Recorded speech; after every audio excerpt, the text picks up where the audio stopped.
ولو شاء الله لذهب بسمعهم وأبصارهم إن الله على كل شيء قدير.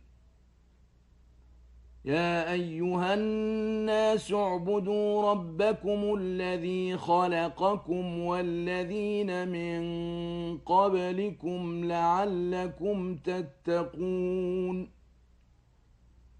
الذي جعل لكم الأرض فراشا والسماء بناء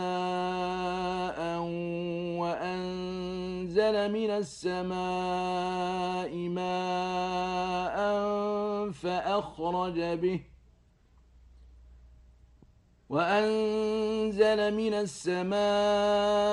ماء فأخرج به من الثمرات رزقا لكم فلا تجعلوا لله أندادا